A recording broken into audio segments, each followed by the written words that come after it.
Hello friends, তোমরা সবাই কেমন আছো? চলে আসলাম নতুন একটা ভিডিও নিয়ে। তোমরা আগের ভিডিওতে দেখতে পেয়েছিলে যে আমি দিল্লি যাওয়ার উদ্দেশ্যে রওনা দিয়েছিলাম বাড়ি থেকে।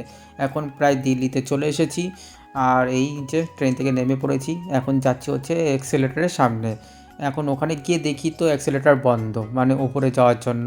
এখন কি করি, তাই কিছুক্ষণ ওয়েট করার পর দেখলাম এক্সেলেটর চলতে শুরু করলো। আমারও ভালোই হলো, নালে এই সিঁড়ি দিয়ে উঠতে উঠতে তো পুরো জান বেরিয়ে যেত। আর এদিকে বাবা বাইরে ওয়েট করছিল, জানি না কোথায় ছিল, বারবার ফোন করছিল, ফোনেই পাচ্ছিলাম না। তারপরে এই ফাঁকে আমি একটু ভিডিও করে নিলাম, বাবা যতক্ষণ আমাকে খুঁজে না পাচ্ছে সেই কারণে।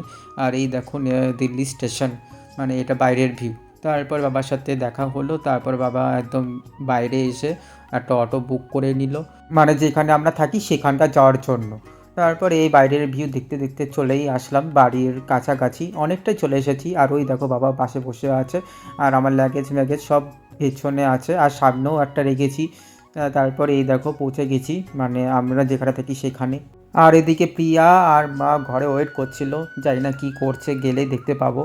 আর এই জায়গাটায় আমি এই নিয়ে দুবার আসলাম। এর আগে যেখানে থাকতো সেই জায়গাটা আমার পছন্দ ছিল না, মানে ওখানে প্রচণ্ড পরিমাণে গরু যাতায়াত চলতো, মানে যেখানে গরু যাতায়াত চলে সেখানে প্রচণ্ড নোংরা করে দেয়। মানে মানে গরুগুলো পুরো ছেড়ে দেয়, মানে সকাল থেকে রাত অবধি। তারপরে রাত হলে নিয়ে চলে যায়, মানে যার যার গরু সে এসে আর সারাদিনের জন্য ছেড়ে দেয়। এর জন্য আমার ভালো লাগে না ওই জায়গাটা। তারপর মাকে বলেছিলাম এই জায়গাটা চেঞ্জ করতে, তারপরে এই চেঞ্জ করেছে। মানে অনেক কষ্টে এই জায়গাটা খুঁজে পেয়েছি। আর এই জায়গাটা সত্যিই অনেকটা পরিষ্কার। আর ঘরে ঢুকে দেখি প্রিয়া সবজি কাটছিল, মানে চিকেন রান্না করছিল মা, তার জন্য।